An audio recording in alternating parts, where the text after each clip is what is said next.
when it comes to Hawaiian songs in itself, no other instrument can play a melodic line like a steel guitar can. I can actually caress the melody with the steel guitar. The essence of steel guitar is the movement of the bar, the slide sound. I always felt this way, that the steel guitar sort of gives Hawaii an identity, distinct identity, because it's an instrument that was invented here. The steel guitar is synonymous with Hawaii. People from all over the world, every time you talk about Hawaii or Hawaiian music, that's all they can hear is a steel guitar. I would like to go back and show you some of the early tools of the trade. Everybody was trying to figure out a way to make something that would work better than what they've had, which is natural. The first metal things that they used to slide on the strings were various things of whatever was handy. I know they used a pocket knife and metal pocket combs and things of that sort, but it was still far from satisfactory. The earliest steel slide bars that they used looked like this. Now, as you see, this is very thin, and it is marked with some things on the side to help you get a better grip. And these were some of the earliest ones they used. There were variations of these, of course, this being one here. Now, this is similar, only, as you can see, much thicker and indented for the hand. And so they used these. Now, the problem that they found with this type of a steel bar was when they moved the bar over, when you moved it out and back in and out, it would get hung in the strings. So, necessity being the mother of invention, as they say, somebody decided to round the end off. And they call that a bullet nose or a bullet end bar. Now, here's one in one of the original casings, a little cardboard tube that said, genuine stainless steel Hawaiian guitar, bullet end, steel. Now I'll take it out and show you. You see one end was a little countersunk for the thumb to hold it, and the outside end was rounded off but was indented because at that time they had to turn these on a lathe, as I understand, and they had to have an area on the end for the lathe to grip. So it came out with an indentation on the end. But nevertheless, this allowed you to move in and out, as you can see, without getting the bar hung on the strings as before. Now, then later came variations of these. This is the one that I use now. You can see it's about 3/8 of an inch in diameter. And this is chrome, I think chrome-plated tool steel, which is very hard.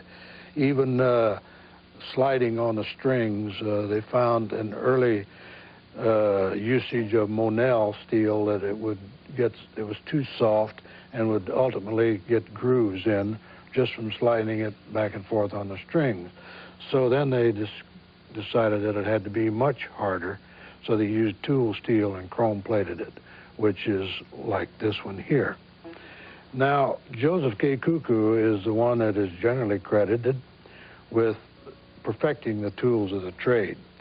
When they went from the acoustic wooden guitars to playing the steel guitar, they had to find a way to get the strings up off of the neck, or the bar, when you slide the bar, would come in contact with the frets and make a terrible sound.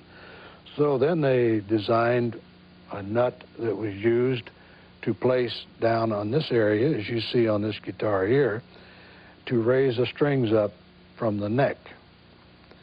Now, this guitar here is an early National, which is a resonator acoustic guitar, not electric. And this was a Spanish guitar model. This guitar was Pua Almeida's guitar, by the way. And it was a Spanish guitar model because you can see the wood neck.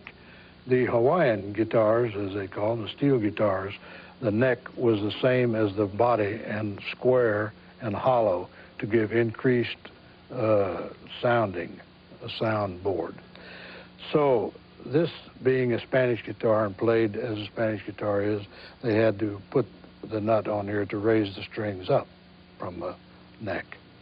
Now, Joseph K. Cuckoo, who did that, he also designed picks, and they have not changed much over the years. They look similar to a thimble, as you see, and they fit on the ends of the fingers, and the pick curls up over the end. So when you place your fingers on the strings, you get the thumb pick was originally made out of celluloid, now plastic, of course, and they were all usually one size, and to change the size to fit your thumb, everybody's fingers and thumbs were different. You had to boil it in some hot water to make it pliable and then fit it to your thumb. But basically, these have not changed a great deal.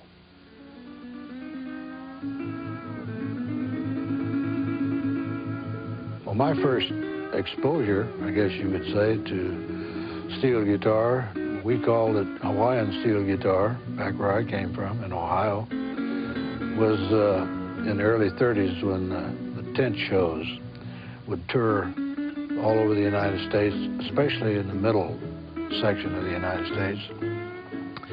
And they were very popular then because there was limited entertainment available and limited money to go see it if it was available in the Depression days. So this tent show came to my hometown of Lima, Ohio, and they would come for one day and then move like a circus. And if you wanted to see the show, you had to go that day. Next day, the tent was gone. And so I had a friend that came from a well-to-do family, at least compared to our circumstances at home. He said, let's go see that show. I said, well, I don't have any money. How much does it cost? He said, oh, I don't know. So we walked all the way out on the other side of town to the vacant lot to the tent.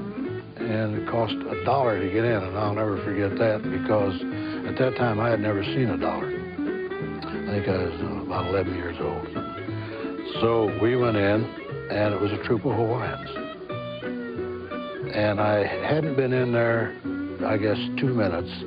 And down on the left end was a gentleman seated playing this shiny metal instrument and making these gorgeous sounds. And it hypnotized me. I don't know why. And I don't think I heard anything else that day except that instrument. There were about 8 in the troupe, and of course the backdrop was a canvas one with volcanoes erupting and palm trees, you know, and all that exotic stuff to set the mood. And so that was a day that changed my life, even at that early age, because I fell in love with that instrument and it's never washed off.